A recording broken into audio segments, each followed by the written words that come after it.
ছাত্ৰ ছাত্ৰীসকল আজি মই ডিসকাস কৰিবলৈ লৈছো এক্সাৰসাইজ 1.2 ৰ কুৱেশ্যন নম্বৰ 4 দিয়া আছে গসাগু 306657 is equal to 9 লসাগু 306657 উলিওৱা given HCF 306657 is equal to 9 find LCM of 306 and 657 এতিয়া কুৱেশ্যনটো বেলেগ একো নহয়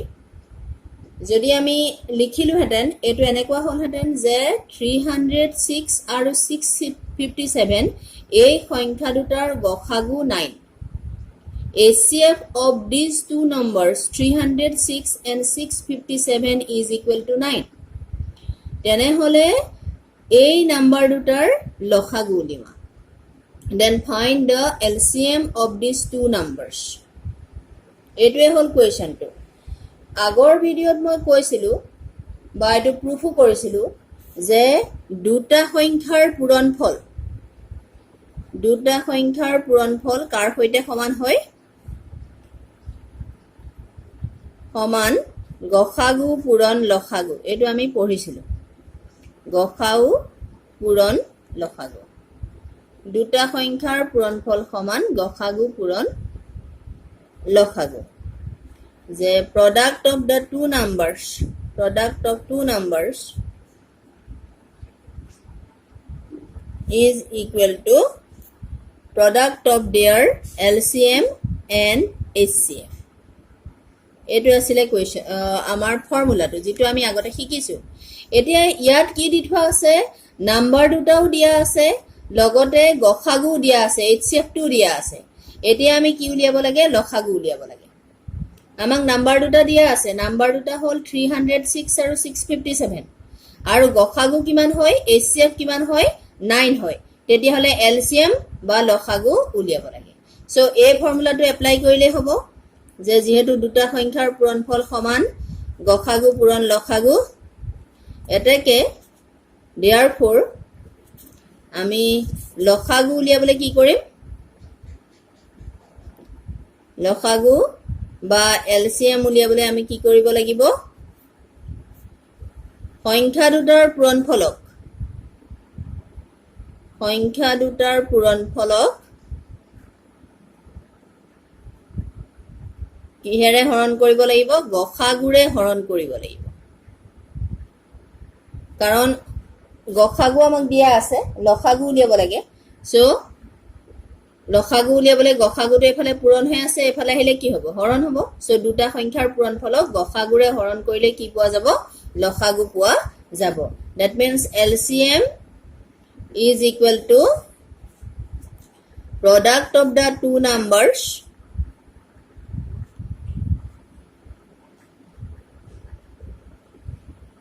divided by their HCF এতিয়া নাম্বার দুটাৰ প্ৰোডাক্ট মানে নাম্বাৰ দুটা হল 306 আৰু 657 306 আৰু 657 আৰু ইহঁতৰ HCF টো দিয়া আছে আমাক 9 গতিকে কিমান হ'ব 9 এ এটো কৰাগলি যাব 9 3 27 3 থাকিলে 36 9 4 36 so 34 into 657 এই দুইটা নাম্বার মাল্টিপ্লাই কৰিলে যেটো আনসাৰ উলাব সেই আনসাৰটোৱে হল এই নাম্বাৰ দুটাৰ LCM এইটোৱে হল কুৱেশ্যন নম্বৰ 4 ৰ সলিউশন এবাৰ আমি ডিসকাস কৰিবলৈ লৈছো কুৱেশ্যন নম্বৰ 5 কুৱেশ্যন নম্বৰ 5 টো দিয়া আছে পৰীক্ষা কৰা কোনোবা স্বাভাৱিক সংখ্যা n ৰ ক্ষেত্ৰত 6 to the power n সংখ্যাটো 0 অংকৰে শেষ হ'ব পাৰে নে নাই check whether 6 to the power n can end with the digits 0 for any natural number 6 to the power n বুলি কওঁতে আমি কি বুজিব লাগিব 6 to the power n বুলি কওঁতে n টো যেহেতু এটা ন্যাচাৰাল নাম্বাৰ স্বাভাৱিক সংখ্যা গতিকে n ৰ মান 1 ৰ পৰা স্টাৰ্ট কৰি 1 2 3 4 এনেদৰে আগবাঢ়ি যাব সো n যদি 1 হয় এটো হ'ব 6 to the power 1 মানে 6 6 to power 2 হলে মানে এটো হ'ব 36 হলে 6 কিউব হলে কিমান হ'ব 216 এটা কোৱেশ্চনটো খুদিছে যে n ৰ ভ্যালু যিয়ে নহক লাগিলে এনেকুৱা কিবা নাম্বাৰ উলাব নেকি যে যিটো 0 অংকৰে শেষ হয় যিটো কিহেৰে শেষ হয় end with the digit 0 অংকটোৰে শেষ হয় তেনেকুৱা n ৰ মান উলাব নেকি যাৰ কাৰণে 6 to the power n টো 0 ৰে শেষ হয় তাৰ মানে এনেকুৱা হ'ব পাৰে নেকি যে 6 to the power যেনিবা 20 তাৰ মানে 6 যেনিবা 20 টা তুমি মাল্টিপ্লাই কৰিলা তেতিয়া এনেকুৱা এটা নাম্বাৰ উলাব পাৰে নে সামথিং লাষ্টৰ ডিজিট টু 0 এনেকুৱা হ'ব পাৰে নেকি কিন্তু আমি যদি চাও এই কেইটাটো দেখিলুৱে যে পাৱাৰ যদি 1 হয় 2 হয় বা 3 হয় তেতিয়া হলে কেতিয়াও কি নহয় এই সংখ্যাটো 0 ৰে শেষ নহয় এতিয়া n ৰ মানটো অকল 1 2 3 এ হৈ থাকিব নোৱাৰে তাতকে বহুত ডাঙৰ সংখ্যা হ'ব পাৰে 6 to the power 100 হ'ব পাৰে 6 তুমি 100 টা মাল্টিপ্লাই কৰিব লগিয়া হ'ব পাৰে তেতিয়াও সেই নাম্বাৰটো 0 ৰে শেষ হ'ব নেকি কোৱেশ্চনটো হল সেইটো তাৰ কাৰণে আমি জানিব লাগিব যে লাষ্টৰ ডিজিটটো 0 হোৱাৰ কন্ডিশন মানে কি হয় সেই নাম্বাৰটো 10 ৰে ডিভিজিবল হয় 6 তাৰ মানে এটা নাম্বাৰ যদি 0 ৰে শেষ হয় তাৰ মানে সেই নাম্বাৰটো কিহেৰে ডিভিজিবল 10 ৰে ডিভিজিবল সেই সংখ্যাটোক 10 ৰে হৰণ কৰিব পৰা যায় এতিয়া 10 ৰে কোনবোৰ সংখ্যা হৰণ কৰিব পাৰি যিবোৰ সংখ্যা 2 ৰেও হৰণ যায় 5 ৰেও হৰণ তাৰমানে যিবিলাক সংখ্যাৰ উৎপাদক 2 আৰু 5 দুয়োটাই তেনেকুৱা বিলাক সংখ্যাহে শেষৰ অংকটো 0 বা তাৰ আগৰ অংকটো 0 হ'ব পাৰে বা 0 ৰে শেষ হয় যিবিলাক সংখ্যাৰ উৎপাদক কি হ'ব লাগিব 2 আৰু 5 দুয়োটাই হ'ব লাগিব তেতিয়াহে সেই সংখ্যাটো 0 ৰে শেষ হ'ব তাৰ মানে যদি আমি প্ৰাইম ফেক্টৰাইজেশ্যন মেথডত আমি ফেক্টৰাইজেশ্যন কৰো তেতিয়া হলে আমি তাত দুটা ফেক্টৰ কম্পালসৰি পাবই লাগিব সেই ফেক্টৰ দুটা হল 2 আৰু 5 যদি 2 আৰু 5 দুইটা ফেক্টৰ হিচাপে থাকে তেতিয়াহে তেনেকুৱা বিলাক নাম্বাৰ কি হয় লাষ্টৰ ডিজিটটো 0 হয় কিন্তু 6 to the power n বুলি কওঁতে এটা 6 to the power n বুলি কওঁতে কি হ'ব ইয়াৰ প্ৰাইম ফেক্টৰাইজেশ্যনটো কেনেকুৱা হ'ব 2 into 3 to the power n মানে 2 to the power n into 3 to the power n তাৰ মানে 6 to the power n এনেকুৱা নাম্বাৰ বিলাকক আমি কি হিচাপে লিখিব পাৰিম 2 ৰ পাৱাৰ হিচাপে লিখিব পাৰিম into 3 ৰ পাৱাৰ তাৰ মানে এই যিবিলাক নাম্বাৰ আহিব 6 to the power 1 6 square 6 cube 6 to the power 20 সেইবিলাকক যদি তুমি প্ৰাইম ফেক্টৰাইজেশ্যন কৰা মৌলিক উৎপাদকত প্ৰকাশ কৰা তেতিয়া তাৰ মৌলিক উৎপাদক প্ৰাইম ফেক্টৰ কি আহিব 2 আৰু 3 সেই দুটাহে প্ৰাইম ফেক্টৰ হিচাপে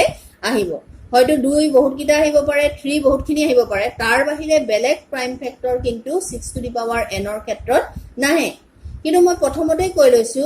যে যদিহে 0 ৰে শেষ হ'বলে হয় তেতিয়া হলে তাত আৰু এটা ফেক্টৰ লাগিছিলে সেইটো হল 5 কিন্তু ইয়াতটো 5 নাই 5 এটা প্ৰাইম ফেক্টৰ হিচাপে নাই গতিকে n ৰ মান যিয়ে নহওক লাগিলে 6 to the power n কেতিয়াও 0 ৰে শেষ নহয় লাগিলে কি 6 to the power 30 এ হোক 6 to the power 50 এ হোক 6 to the power 100 এ হোক কি কেতিয়াও কিহেৰে শেষ নহয় 0 ৰে শেষ নহয় 6 তুমি যিমান মাল্টিপ্লাই কৰা নাগলে কেতিয়াও এনেকুৱা এটা নাম্বাৰ নোপোৱা যাৰ লাষ্টৰ ডিজিটটো 0 এটোৱে হল ইয়াৰ সলিউশন এটা লিখিম কেনেদৰে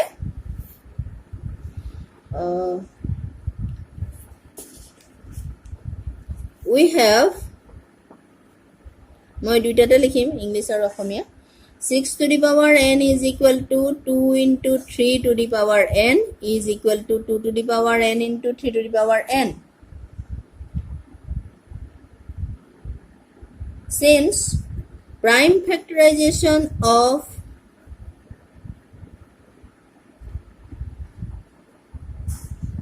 6 to the power n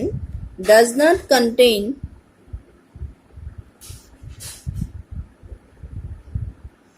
5 as a factor. Hence, 6 to the power n can never end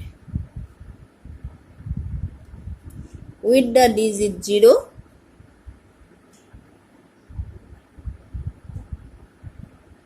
for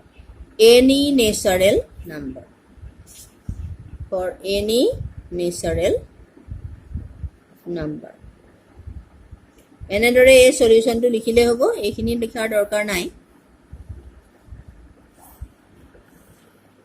ইয়াৰ পৰা সলিউশনটো স্টাৰ্ট হ'ব। we have 6 to the power n is equal to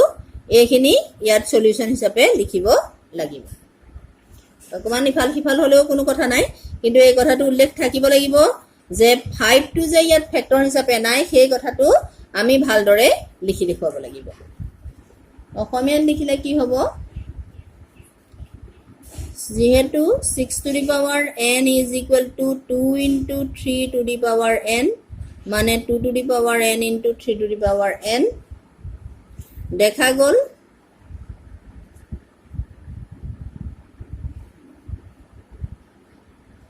মৌলিক উৎপাদকীকৰণ প্ৰক্ৰিয়াত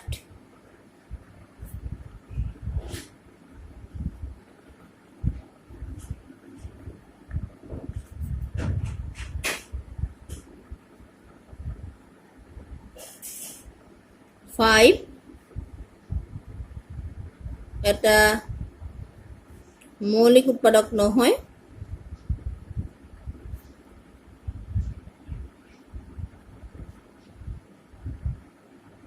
গতিকে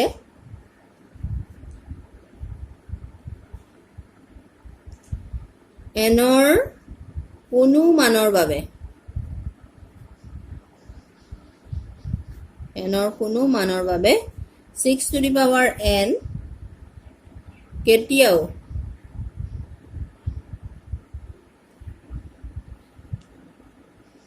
জিৰ' অংকৰে শেষ নহয়।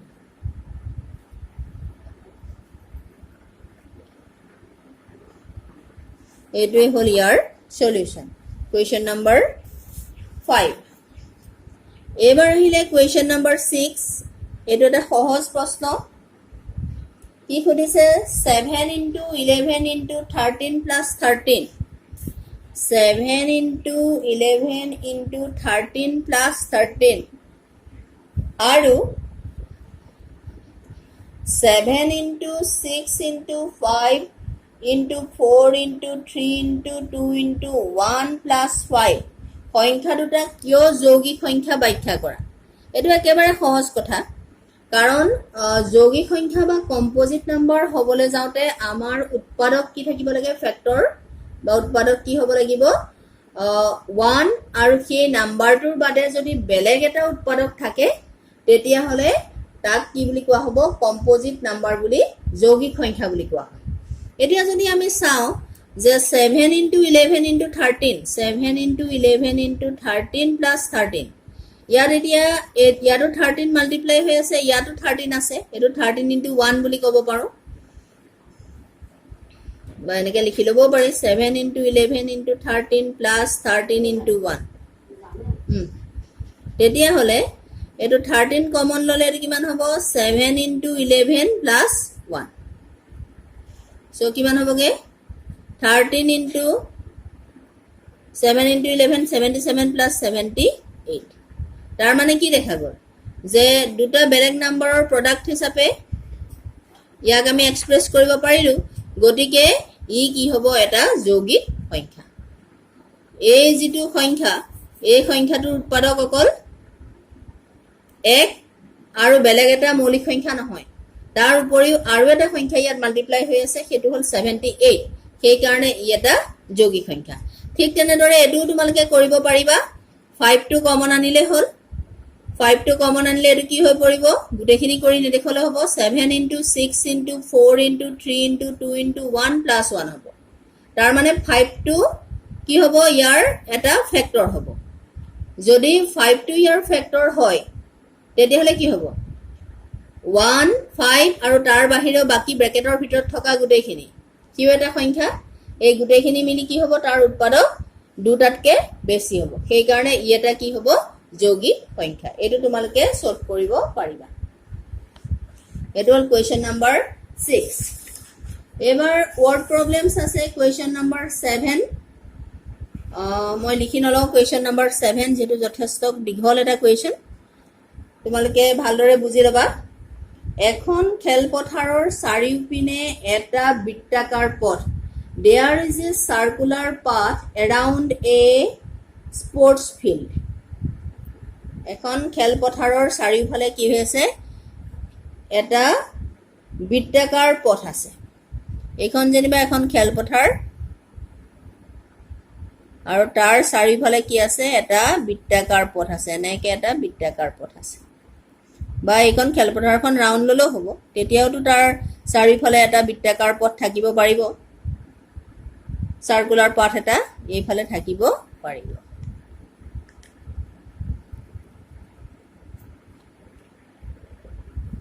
খেলপথাৰখন গাড়ীৰে এবাৰ ঘূৰিবলৈ সোনিয়াৰ 18 মিনিট লাগে য'ত একেটা ঘূৰণতে ৰবিৰ লাগে 12 মিনিট এতিয়া কি হয় এই খেলপথাৰখনৰ চাৰিওফালে এবাৰ ঘূৰিবলৈ সোনিয়াৰ 18 মিনিট লাগে গাড়ীৰে ঘূৰিবলৈ এই খেলপথাৰখনৰ চাৰিওফালে সোনিয়াৰ কিমান সময় লাগে 18 minutes আৰু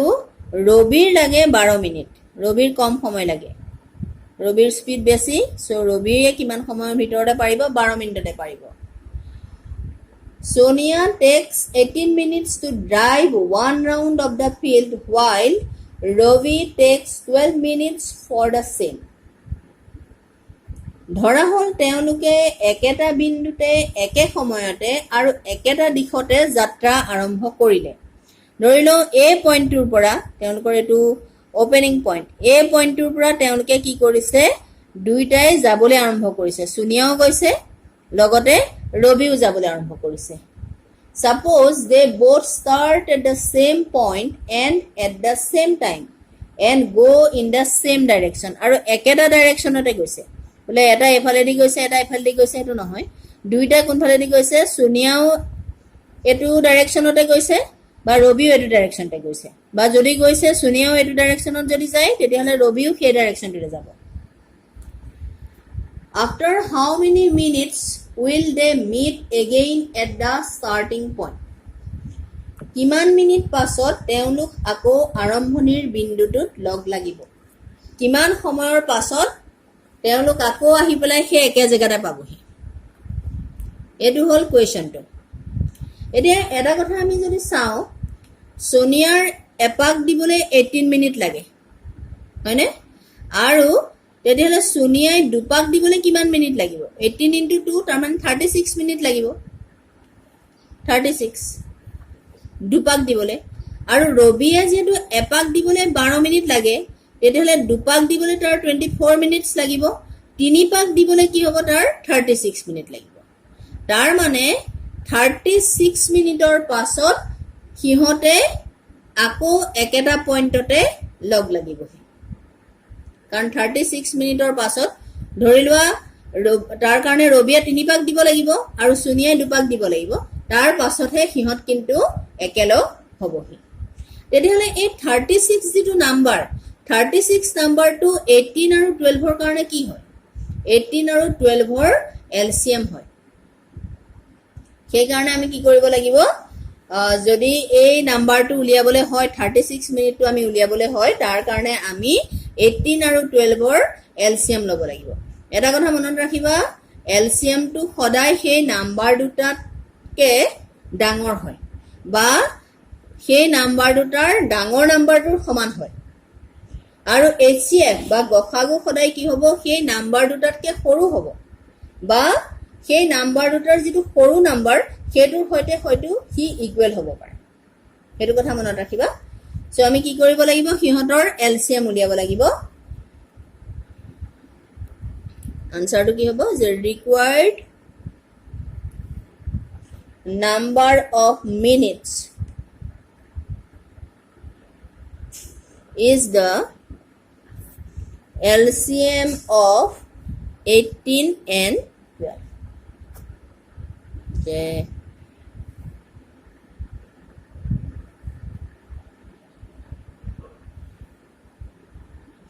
তেওঁলোকে কিমান মিনিট পাছত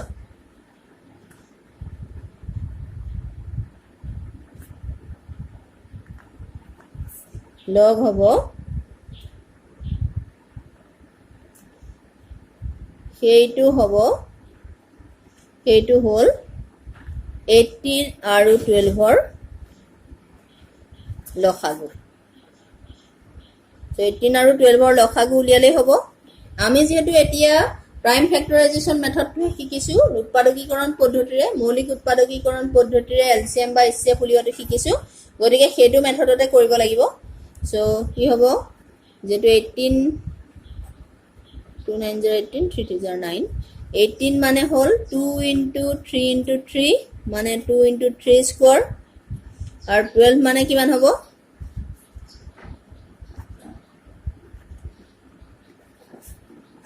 2 into 2 into 3 মানে 2 স্কোয়ার into 3। তাহলে এলসিএম কিমান হয়, এলসিএম বা লসাগু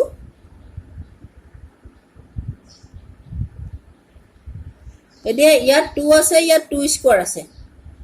তেতিয়ালে কোনটো আহিব 2 স্কোয়ার আহিব এলসিএমত, এচচিএফ হলে 2 আহিলেহেঁতেন। ইয়াত 3 স্কোয়ার আছে, 3 আছে, সো কি হ'ব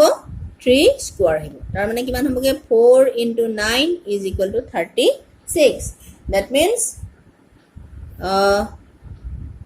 Sonia and Robi will meet again at the same point after 36 minutes। বা সোনিয়া আৰু ৰবিয়ে আকৌ একেটা পইণ্টতে কিমান সময়ৰ পাছত লগ হ'ব 36 মিনিটৰ পাছত লগ হ'ব। সেইটো তোমালোকে আনসাৰটো লিখি দিবা। এইটোৱে